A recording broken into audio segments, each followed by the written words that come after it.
Welcome everybody to Review Please Anime Edition. Today we're going to talk about Megalobox. I'm your host Jesus, and with me as always is Ell. Ell, how the heck you doing, you son of a gun? I'm good. Today, the day that we're recording this, was a very busy day. We would have recorded this earlier if I wasn't going on a little bit with the project that I was finishing up. But other than that, I'm really good. I'm excited. I'm super excited to talk about Megalobox. So yeah. I am excited to talk about Megalobox too. It's been a lazy day for me. I've been sleeping most of the day, and I've been going through this weird burst of I wake up, I play a little bit of Diablo 4 for the season, and then I'm like, you know what? I do it for like 30 minutes, 45 minutes, an hour, and I'm like, I'm tired. I'm going to take a quick nap, and then I'll nap, then wake up and repeat. And I've been doing that all day. I don't know why. I woke up at 6, started at 6, and then, you texted me earlier to ask if we could push back the recording for this. Yeah. And I was like, man, I'm glad you did, because I just woke up from a nap. That's so funny. So that's been my day. I've just been kind of lazy. But I'm excited to talk about Megalobox. This is an anime that I started watching earlier this year. I want to say I started watching it like back in February. Do you remember when I started talking about it? Because I was like hyping this up a while ago. Yeah, I was like, man, this is great. But yeah, it's an anime that just it was one of those things where I was just scrolling through Crunchyroll and I saw it and I was like, this looks interesting. I like the artwork. I like the visual element just from like what I could see, because it reminded me a lot of like the anime visual style reminded me a lot of Cowboy Bebop. And so I was like, you know what? I'll do it. I dug the synopsis, which is basically, I'm going to read this straight from the wiki page. The story follows a man only known by his ring name Junk Dog who fights mixed matches in fight clubs located in the restricted area. One evening, while riding his motorcycle in the administrative area, he almost crashes into Yukio, the CEO of the company Shirato Group. Junk Dog picks a fight with her bodyguard Yuri, who is also the Megaloboxing champion. And so from there, it goes on to Junk Dog, who changes his name to Gearless Joe, or just Joe, later on as the show goes on, wanting to fight Yuri in the final match of this tournament that Yukiko's company is hosting, the Megalomania tournament, which I love the name Megalomania. That's hilarious. Exactly. But this anime is, I want to get your top level thoughts. Before we get any deeper, what are your top level thoughts of Megaloboxing? What are some things that stood out to you? Man, I'll say this. So my top level thoughts on this. One, I'll say that just kind of like overall, I love this anime. Great anime. Great choice.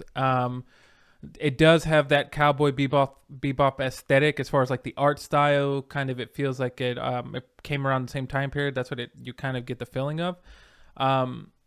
All the characters here, man, I don't think there's one character that I did not like or like did not enjoy watching. And like Gearless Joe, Junk Dog, just Joe, or whatever, he's such a very likable character. As far as for what he's trying to do, what he's trying to accomplish. Even his coach, Nambu, like he's super cool. He's kind of like, almost like when I kept watching this anime, it made me think of Rocky a lot. Of course, if you've ever seen Rocky, and just like you have like this like deep like, hey, kind of sounding coach who's just like there to like put on a show. You always have to have that grizzled coach. Exactly, to get there in boxing. Like, I feel like that's a very staple thing for like boxing things. Because make no mistake, this is an anime about boxing at its core. Exactly. This is what this is. and I really dug the element of, because it easily could have been just like a straight up just people boxing, but then to add the element of the gear that they wear. Yeah, like almost like a robotic gear. It's not quite like a suit, but it's just something that they add on to like, help performance-wise and stuff. Yeah, so, give them strength and speed and all that to like make them hit harder and all that. Exactly. And so overall, man, like this whole thing, like I loved a lot of it. And I think it has a pretty solid story for just like Joe and what he's trying to accomplish here, which we'll go deeper into it. But overall, man, I really enjoyed this a lot. It's up there for me. Yeah. I made a mistake. It's not called Megalomania. It's Megalonia. Megalonia. Sorry. Yeah, Megalonia. a Megaloboxing tournament. Anyways, Megalomania sounds better. They should have done It does, Megalomania. They should have done Megalomania. It's just WrestleMania, Megalomania. Anyways, Exactly. I'm right there with you. It's I didn't rewatch the anime before we did this, so I finished this a while ago. And last night when I was sitting down to like do a quick recap instead of just watching it, I was just reading like the plot points of each episode and stuff. And I was like, man, because it gave me flashbacks. So like, man, I love this anime. This anime was a treat to watch. I loved season 1, and we were only talking about season 1. Season 2, takes a pretty dark turn in comparison to the season 1. But season 1 though was fantastic. I was really happy with my sort of just watching it on a whim. Turned out to be, man, this is probably one of my favorite animes. Just from like the visual style, which again, even it's not quite Cowboy Bebop-y, but it very much has a very similar kind of visual and audio style. There's a lot of like jazziness to it. Oh yeah, even the music's great. Yeah, there was that one episode where Sachio was rapping. Oh yeah. Which came out of nowhere, right? Exactly. I was like, this is weird. Sachio, what are you doing? Sachio is a character, is one of the little, is a kid that teams up with Joe, and he's like a smart kid and is able to tinker with everything. And he has a pretty dark story too, like past, I should say. But like I liked like the character development for the majority of the characters. And I was trying to like piece my thoughts together with Joe. Because I feel like Joe, out of all the characters, even though the show pretty much revolves around him, he doesn't really have too much character development. Yeah. He's kind of a one-track mind. He's like, I want to be the best. Yeah. I'm going to become the best. And so we see him like overcome challenges, but his like development doesn't really change. Like he sees the goal. He knows he wants to be the goal because he knows he's the best. He knows that he can whoop ass, and he does. Yeah. Exactly. Yeah. It's the characters around him, I feel like Nanbu and Sachio and Yuri and Yukiko and all these other characters. I feel like the ones that we get a lot of, I feel like they have a lot of character development that kind of enhances his journey, if that makes sense. Yeah, no, definitely. Yeah, go ahead. No, sorry, I was gonna say that. No, definitely. It definitely feels like Joe it's almost as if Joe is like the tool that is being used, and depending on who is helping him or using the tool, it'll depend like how far he'll go, like, or like how much inspired he'll be to fight. Like, because you kind of see earlier on in the anime, whenever he first meets Yuri, and they have this little underground match that Yuri's not supposed to, but he wants to because he kind of wants to teach Joe a lesson. And they have it. And then Joe is kind of like this guy who's like, he's not really challenged by anybody in the underground ring. He kind of feels like, oh, what's the point if I can't go blow to blow? Because he wants to fight someone who's great, because he feels like he can be up there with them. And like Yuri and Joe are basically, they're just one and the same. They kind of push each other to be like, oh, like I'm going all out, and basically, his coach, Nambu, who supports him, is like, there are moments where Joe wants to do certain things, and sometimes early on in the season, you'll notice that even though Joe wants to do something, Nambu's like, no, we have to do these things by the rules of the underground world, so to speak. And it's like, you see him kind of like, unwanting to go down the path and like fix fights and stuff like that. And he's like, I don't like that, So yeah, Joe very much like in the first episode is like, he's pretty much forced to lose matches, right? Like he doesn't want to, but he does it for Nanbu, and I don't remember exactly why he does it, but I know like Joe's like, listen, this is the last fight I'm going to do this with. We can't keep. I'm tired of losing. I am better than all of these other people, because like part of it's like Joe's like I have to make them look good, and that just shows how good I am, Exactly, yeah. And so there's like a resentment there, but even despite all that, Nanbu eventually, for his own reasons, capitulates to Joe wanting to go down this path to this big tournament to eventually, with the goal of fighting Yuri. So I want to start there with Nanbu. Because I feel like Nambu at surface level is easily someone that you can dislike Oh yeah. Because of kind of the shady shit that he was doing, like especially early on in the show where Nanbu, he's in super debt, right? To Yeah. a mob boss. And the mob boss tells Nanbu that, hey, I'll help you do this. And if you believe that Joe can get there, but Joe has to lose the tournament. Yep. And Nanbu says, okay, sure, let's do it. But he doesn't tell Joe the plan. He just tells Joe, Exactly. hey, this mob boss dude is gonna be your sponsor. Exactly. he's gonna get you your fake ID. He's gonna get you in the tournament, and we're gonna get you down that path. And so that's something that you see Nanbu struggle with, because Nanbu, I think Nanbu probably is, in my opinion, one of the most complex characters in the show Yeah. in terms of just who he is, especially when we get introduced to his former student, Aragaki. Yeah.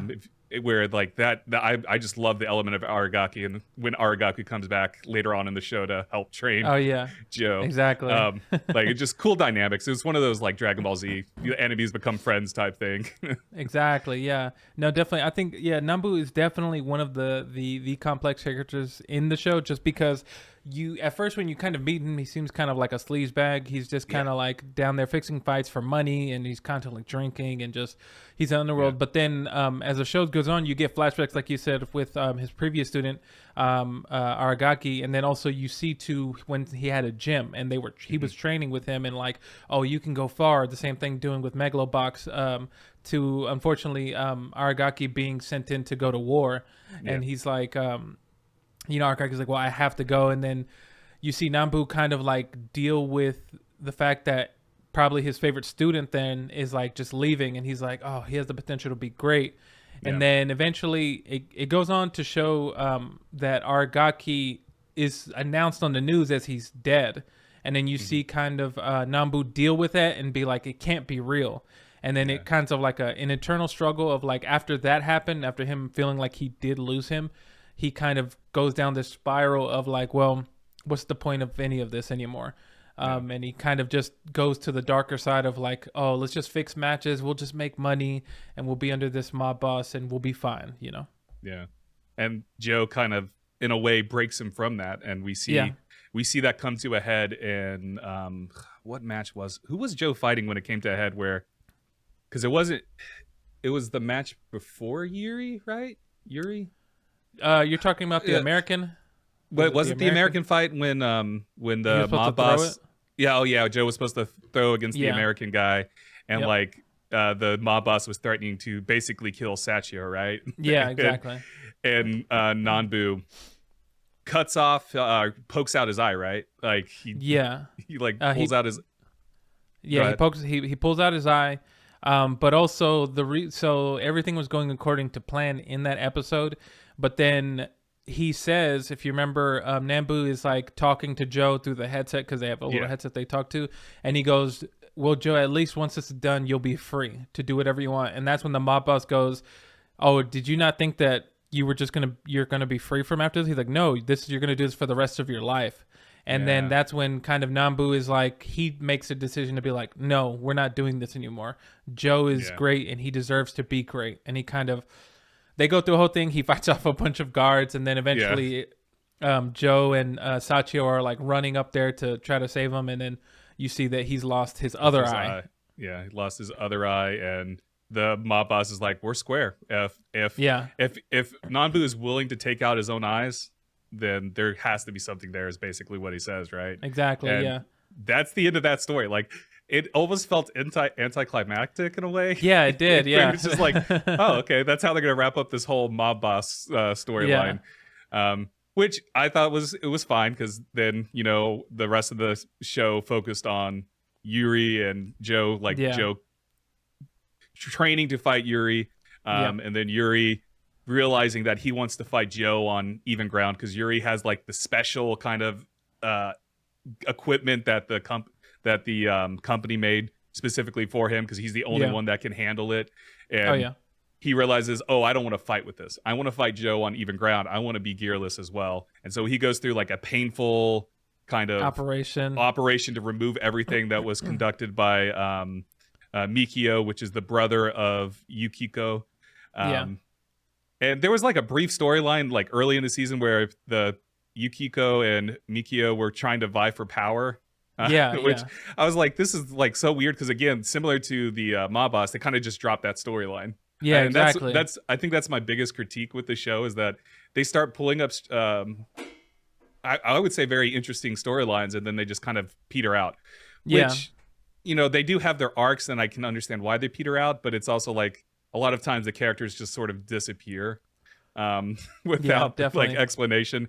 Mikio does come back though to help Yuri remove the stuff, and so they do fight. And this is where I want to ask you, how did you feel about that last fight between Yuri and Joe?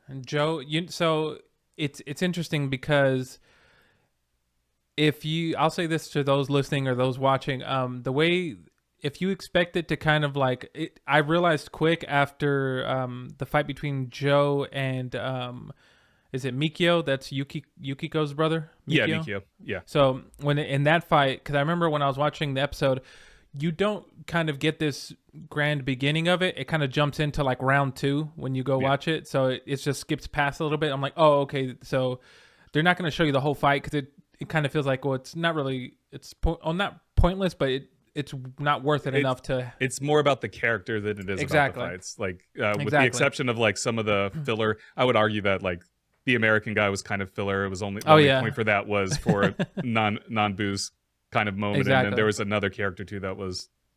Oh like, yeah, that was just like straight up pointless. It was like he beat him in like 2 seconds. It was like, huh? Yeah, okay, he beat him like in the first round. Yuri beat him in the first round. I forgot his name, but I'll say that the fight with Yuri, I think I didn't have an issue with it. I think because spoiler alert for those who haven't seen it, but at the end, or excuse me, skip this part if you don't want to know the end. But skip it. We'll give you 10 seconds. 10. Exactly. 9, 8, 7, 6, 5, 4, 3, 2, 1. Okay, go ahead. No. So I loved the fight that they were showing on the last episode, and basically the way that it ends for those who have watched it is that they fight and then it cuts to like when they're about to throw this last punch, and you don't know who wins initially. You don't know who wins unless you watch to the very end. But I actually enjoyed like, you have to a go lot. through like the whole credits and everything. Dude, I absolutely love the credit stuff they showed too, but we'll talk about that here in a second. No, definitely. I thought it was actually a pretty good way to do it because when you kind of look at it, I think the objective of the show was to not necessarily need to see them fight, but to see the journey that they had. Yeah. And so I definitely was okay with it. I didn't have an issue with it. And it was cool how they showed you who won at the very end of like what happened, and they just basically blatantly say Joe beat Yuri, and he was able to knock him out. But no, I didn't have a problem with it at all. I loved it. Same thing like you said with the credits and everything like that. Yeah, the credit stuff for that last episode I thought was a beautiful way to go from, because it was like a close-up of his face, right? And then it goes into the credits and you're like, what the hell just happened? Like, you're not gonna tell me who wins? But like the stuff they showed, like, because they show Sachio and his crew, because Sachio has his own little crew as well, just because there was the chubby kid, another like the small skinny, kid, like lanky kid. Yeah, they were just like, they follow him around basically because Sachio is like their leader. Exactly. But anyway, and they're addicted to red candy, which is a type of drug. Yeah, that was a whole plot point too for Sachio. Whoa. But they show the crew. They show like the new school that Nabu is trying to get started, right? They show Yukiko visiting the school, visiting Sachio, because like Sachio's this is we'll talk about Sachio here in a second, but Sachio's parents used to work for the company that Yukiko owns, and stuff happened there, but we'll talk about that in a second.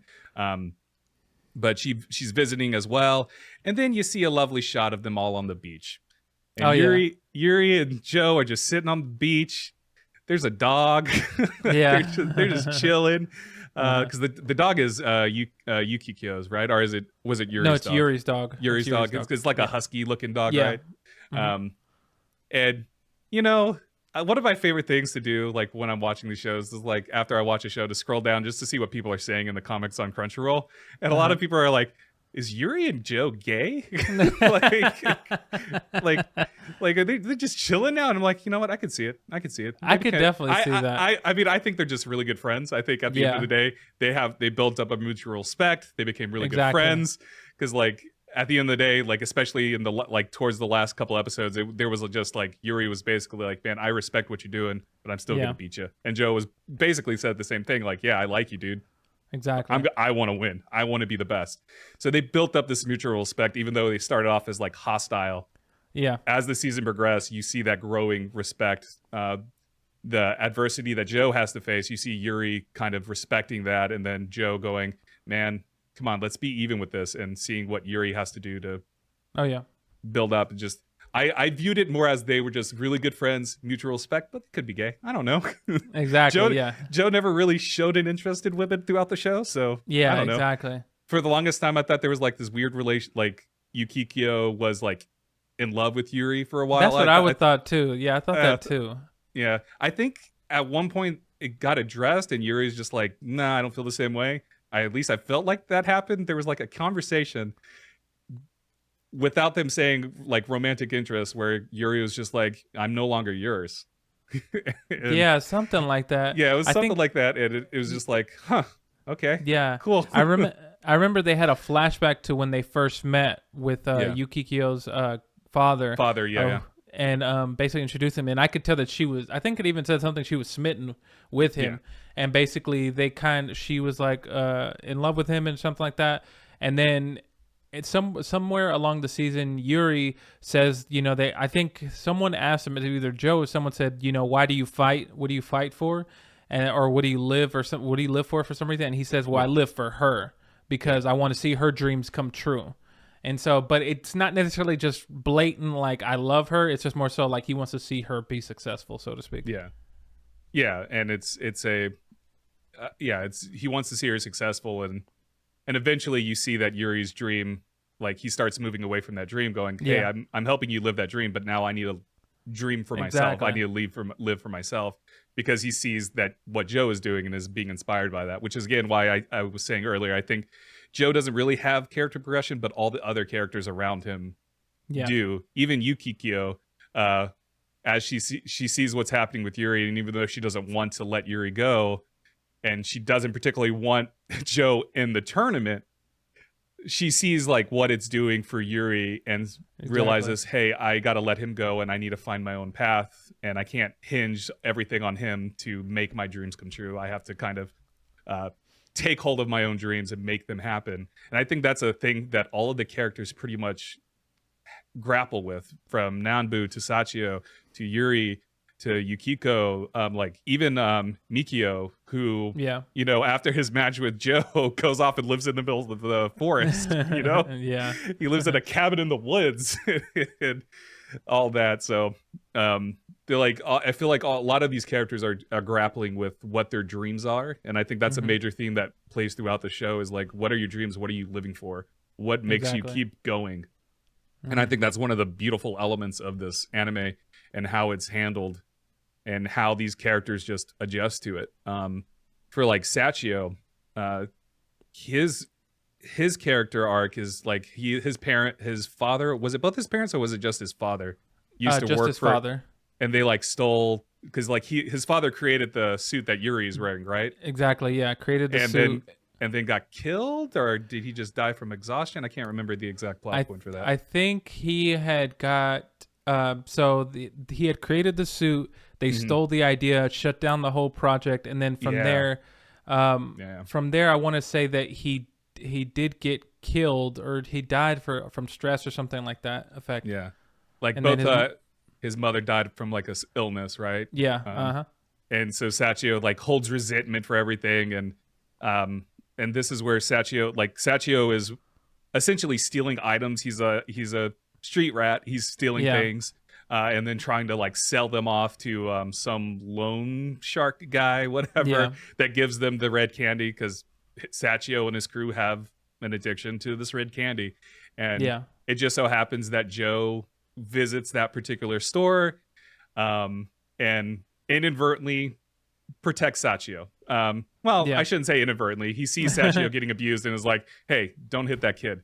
And one guy's like, what are you going to do about it? And then Joe's like, dude, I'm going to whoop your ass. And like, he doesn't do it immediately. He comes back and kicks his ass. But after like Sachio sees Joe, like in a way defend him and see like the strength of him, Sachio starts following Joe around and like watching him and is like, oh, no, I can help you guys fight. I can help you train. Because Sachio's a genius, like his father, and can do all this weird tech stuff. And Nanbu at first is like, no, you can't be part of our group. But then it's in the very first match of the tournament, right, where Sachio helps Joe win the match. Yeah. Where Joe's like, we're going to keep Sachio around. And Nabu's like, I guess you can join this weird family that we're forming. And I think that's what this is, too, is that, like, Sachio wanted a family, and he got it through Joe and Nanbu. And I think that like relationship there is just awesome. And then later on, Yukiko learns about Sachio's past and learns about his father and stuff, and tries to essentially adopt him. Right? At least that's the impression I got. It was like she's trying to adopt him because Joe's like, someone needs to take care of him. Someone needs to take, because Joe was about to like give up, right? Because he was about to throw in the match. He's like, listen, I can't keep doing this. Nabu screwed us over. Someone needs to take care of Sachio because I can't do it. And so he tries to leave Sachio with Yukiko, and Sachio's pissed off about it too. He's like, dude, I want to stay with you, man. Like, come on. Like, I want to stay with you. And it's like Sachio almost views, I wouldn't say views Joe as a father, but more of like a big brother type of deal. Yeah. What did you think about Sachio's whole arc? I thought it was one of probably my favorite one. While I really like Nabu and the complexity of Nabu's, I thought Sachio's one was my favorite. Yeah, no, definitely. I think Sachio's was definitely a cool one. I enjoyed him a lot. He kind of was like, it was interesting because all the characters, like you were saying earlier, Joe doesn't really have any type of strong character development. He's just kind of like, like you said, I want to be the best. And Sachio was very interesting because I think it does kind of like sprinkle on top a little bit of like extra like just development, to where you just think he's just a kid, and next like, oh no, this kid actually is somebody who really cares, and he has this backstory to where he even develops, because like I remember there's an episode when I think Joe, of course, Nabu tells Joe that we have to throw that match with the American, and then I think Joe, when he tries to give Sachio to Yukiko, he has this whole Sachio has this whole thing of discussion with himself where he's like, I just wanted to get revenge with this family, and I was using Joe too, and so I was trying to do it, but now I don't care about that anymore. And he kind of like, you just watching him go through everything, and you kind of learn his history and stuff. It's very sad, but it's like, I think it was great. It's definitely one of those, because I enjoyed his character development, Nambu's character development, as well as even Yuri. Like I really liked Yuri's character development through it, where he kind of starts off coming off as this machine, like he's just there as like, I'm here to knock people out and to show how great this gear is. He's very cold, but then once he meets Joe, he kind of ignites that flame in him of like, flame there's of a competition. Passion. Exactly. And he's like, oh, this guy makes me want to fight. Like I want to like actually find the passion for this. And so I think, to go back, I think Sachio, his story was great. Yeah. This is a plot point we forgot to bring up too. Yuri's like gear that he has, it's being developed by Yukio's company, because they're trying to sell it to the military for military use and stuff. And so the whole tournament is basically just to be like, hey, see how awesome this gear is? Buy this shit from us. the cycle of war to keep, because the whole world is kind of like almost post-apocalyptic. It's very deserty. It's like everything is run down except for like obviously like the rich area is rich, and then where Joe is from, it's like the like poor district, almost restricted area is what they call it, and it's all run down, like secondhand stuff and like all of that. And like they even mentioned a couple times that it's rough living in the restricted area. Not a lot of people live long lives in the restricted area because just how lack of food, lack of shelter, just rampant crime and all that stuff. Because this whole world is just kind of fucked. Exactly. I thought that was interesting, which I wish they would have shown a little bit more of that, as far as like, because you kind of learn early on that, of course, when they announced the Megalonia tournament, they people who aren't citizens of the city can't compete in that. That's why Joe has to get that fake ID and stuff. And then so it's interesting. I'd be like, oh, that's so interesting. So then the people who are in the restricted area technically are considered even citizens. And so it's like, I think it's like, maybe it was a good idea that they didn't go too deep into it, because I think it was just enough to be like, oh, that's pretty cool. Okay. So only, I guess, the people in the rich areas can be involved in this type of stuff. And so, yeah. It's an interesting thing, and season 2 expands on a little bit more, but we don't have to dive too deep into that. Okay. Yeah, I would love to talk to you about season 2 in the future. Oh yeah. So, but yeah, so, what other? Do you have any other things that I haven't brought up yet that you want to talk about? I think so. What was I gonna say? I was just going to say, I think maybe comparing to the other animes that we've watched so far, I think Joe is actually, even though he doesn't have a lot of character development, I don't know what it is. He's such a likable main character. Like, I guess maybe it's because you know what it is? I think maybe it's this. I think he feels like he's the underdog in this show because, you know, you have all the fighters that he fights in the tournament are like, or to get to the tournament are very much seem like they're stronger than him. They're smarter than him and are these things. And so, he's definitely billed as like the underdog because at first they're like, you know, it's a Megalonia tournament where they fight with gear, but the only way to kind of like his gear breaks in the show, and so they're like, well, we don't have any gear, so what can we do? And they kind of bill him as like his gimmick is he's gearless Joe. Yep. And like it's so cool, and like I was just like, man, this is so cool. I don't know why, I love Joe a lot, and so Joe's like amazing. I keep comparing this to like the visual style to Cowboy Bebop. But I also wanted to say Joe has kind of that Spike swag where Spike is just cool. Yeah, Joe's exactly. just cool. Like, I mean, Spike has actual character development stuff compared to Joe, but like Joe, he's just cool. Like there's a swag to him. There's like something about his character that you're just like, I'm on board. Like I think the anime does a really good job of making us believe in Joe. Does a really good job of showing us that he is he can back up what he's saying, and we see that consistently, and I think that's the strength of the show, where Joe is kind of stagnant in terms of his character development. He is still a cool character, and the journey that he goes on, and then the people around him make it all the more interesting. Like, if that makes any sense. I don't know if I just no, that makes a lot of sense. I will say, side note, in this anime, Joe needs to learn how to drive the motorcycle because he falls like countless times on this motorcycle because he gets so in the zone. He gets distracted, and like I think towards the end, the one where he realized, oh shit, I got to go back and complete this. I think he was like, I read that as he was intending to kind of just drive off and kill himself. Exactly. that's how I was reading that. Sorry, my dogs are going crazy because other dogs just came downstairs. You're good.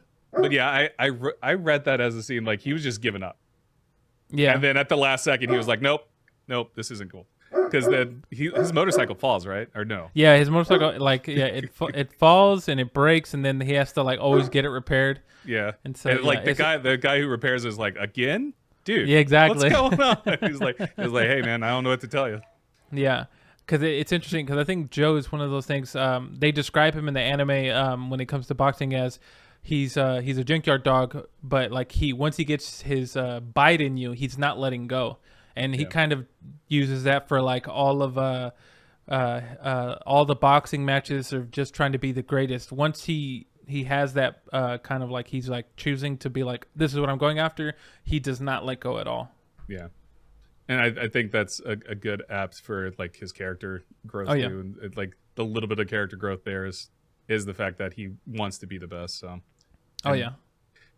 it's just I wish Joe would have just had like just a little tiny love interest, you know? This is the one thing that like give us something. Let Yuri and Joe become lovers. You know what? That's so funny. Yeah, I could definitely see that. For a second, I thought I don't know why I thought that Yukiko was gonna have some sort of love interest with him. Like as far as like first initially start off hating him, and then kind of gain respect to eventually falling in love with him. Because that's not even like there's nobody that falls in love in this anime except with the love of boxing. But other than that, that's all you need. The love of boxing. You need the love of Megalobox. That's all you need. That's what this anime is about. That's so funny. I think we've touched on everything. I can't think of anything that jumps out at me. The other thing I will say, and you kind of brought it up, and I agree to an extent that a lot of these matches weren't really about the matches themselves per se. It was more about the character and the moment. I do feel like a lot of the matches kind of just happened way too quickly. Definitely. I was like, man, the animation's really cool, and I want more of the like fight animation. Yeah.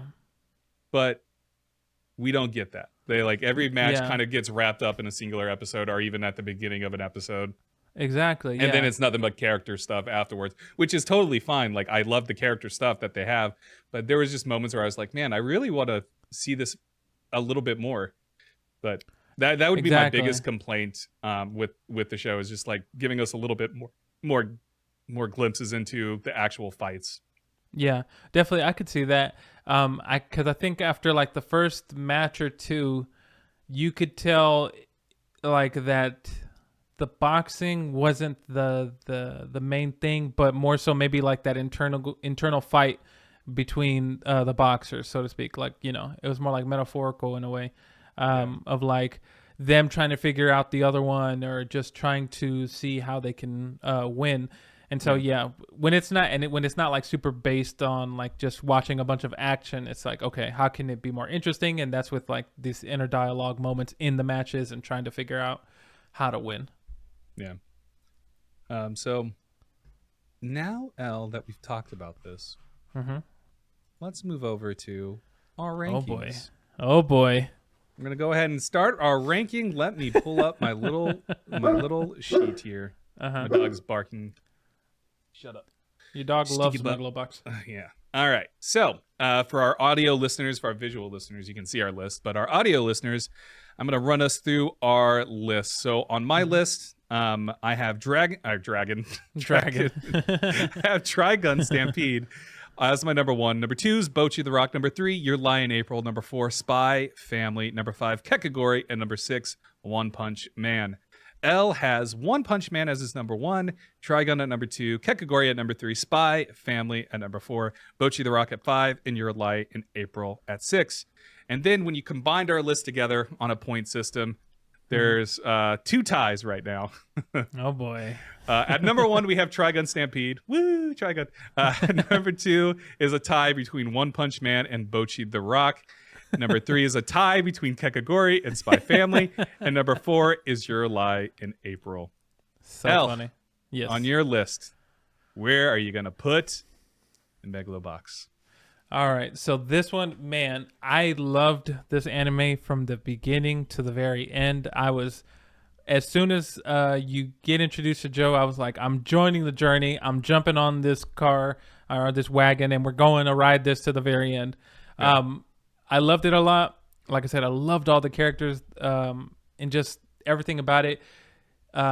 Besides, you know, even though it does have minor flaws to me, I don't think they outshine the what's good about the anime at all. And so for me, it's going to be high up. Not taking number 1. I'm sorry. But I'm actually But I'm actually putting Megalobox at number 2 for me. Number 2. Nice. All right. For me, when I started thinking, so my journey with this anime again is I finished watching it months ago, and last night when I was recapping myself on it and like trying to like formulate ideas, the more I thought about it, and then our discussion today made me go, man, I love this fucking anime. This anime is fantastic. I don't love it as much as Trigun Stampede. I think it's like Trigun. I'm a Trigun fanboy, I guess. But Trigun has a special place in my heart because I'm a fan of the original. I have a long history with Trigun. But it is also going to go at my number 2. Megalobox is also replacing Bocchi the Rock, sending Bocchi the Rock down, which is an anime I loved. Wow. But yeah, Megalobox is going down as number 2 for me. It was just like, the more I think about it, the more when I'm talking to you about it, I'm just like, yeah, this anime, there's something special about this anime, and it's an anime I don't feel like a lot of people talk about. Definitely. Even like on like the comments and stuff, there weren't a whole lot of comments compared to other animes and stuff. But yeah. there's something special about Megalobox that, like, I can't really put my finger on, but like I think that kind of goes with like Joe just being a cool character. You're like, there's no real development with him, but he's cool. This anime is just cool. Like, is like, that's the highest compliment I can give it. But like, just everything about it is just, it works on a level that I wasn't expecting, and it was a pleasant surprise when I just randomly decided to watch it. I think that's one of the best. This is probably my favorite anime that I've ever just randomly said, I'm gonna watch this. Oh yeah. I'm just gonna give it this watch. Well, granted, Bocchi the Rock was also one of those situations, but yeah. And I ended up loving Bocchi the Rock. I ended up loving Megalobox. So there we go. Exactly. Side note, real quick, fun fact that Megalobox was inspired by the anime called Tomorrow's Joe. Yeah. So another boxing anime, super great. I saw a couple people talk about the comparisons of it, and just that's where the inspiration came from for Megalobox. Yeah. Nice. Have you ever watched that anime? Out of curiosity? No, I haven't. Never seen it. I just actually learned about it today, and I thought that was cool. It makes me want to check it out to see how similar it is between the two. But no, I actually never heard of it before. Nice. Okay. So I need you to talk a little bit, because I need input for our overall list. I need to do a little bit of math here. Oh yeah. So give a little, ramble a little bit while I do math. Okay. Well, if you're interested, I'd say that I think Megalobox is a great anime about Gearless Joe, and I think it's a great. It's just like I said, watching this reminded me so much about Rocky, and like when you watch Rocky, it's kind of like, it's the underdog's tale, of trying to beat this great boxer to be like champion and so on and so forth. And all the characters are great. The cast is amazing.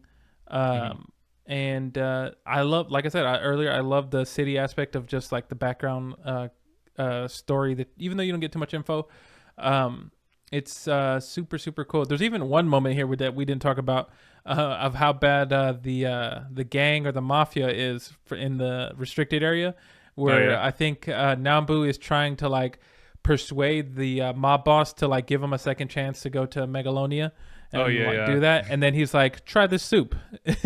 And then the soup it was implied that it was the guy that they tortured earlier, right? Exactly, like it's pieces of him. And then it made me think, I was like, because I want to say that the mob boss ate some of it, and I was like, is this guy a cannibal? I was like, this is very weird. I mean, it goes back to the whole situation where there's like, in the restricted area, there's like nothing. Like exactly. This is why they say that there's not a lot. People don't live a long time there, because it's a dog eat dog world. Is that the same? Yeah. Dog eat dog world. Yeah. Yeah, I guess. So our overall rankings, we still have a tie. We're down to one tie though. We're down to one tie. Okay. So at number 1, Trigun Stampede with 13 points. Megalobox at number 2 with 12 points. One Punch Man is at 3 with 8 points. Bocchi the Rock is at 4 with 7. Kekigori and Spy Family still tied. Okay. With 6 points. And then Your Lie in April is at number 6 with 5 points. Wow. So, yeah. We have a couple more animes that we're going to be talking about. We have a special anime that we're going to talk about inserting into our schedule, because we both really enjoyed it and we both want to talk about it, because we haven't, other than like brief like check-ins going, hey, did you watch the new episode? Did you watch the new episode? We haven't really sat down and talked about Mashal. Magic and Might, or Magic and Magic and Might. Magic and Might, one of the two. Yeah, I keep saying Might Magic, but that's a video game. I believe it's Magic. Magic and Muscle is the name. Mashal, Magic and Muscles. Yeah. So we're going to talk about that. That's going to be our next episode, and then we're also going to have a race not long after that as well. Oh yeah. So those are our next two things. Mashal is kind of a special episode because we both are eager to talk about it. Oh yeah. So yeah, Elle, wind us down. Well, everybody, thanks for tuning in to this episode of Review Please Anime Edition, where we reviewed Megalobox. Make sure to go check it out. We definitely recommend it. We think it's a great anime. But if you're listening to this, you can watch the video version of this podcast on our YouTube at Respawn Please Podcast. And we drop Review Please Anime monthly, so this will be the one for this month when you hear it. If you're watching this but you want to listen to it on the go, you can go look into wherever you get podcasts. Just type in Review Please Anime Edition, and there you'll see this episode as well as the other animes that we reviewed so far over the year.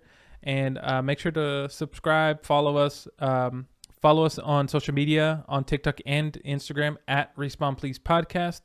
And we'll catch you on the next episode. See y'all later, you sons of guns.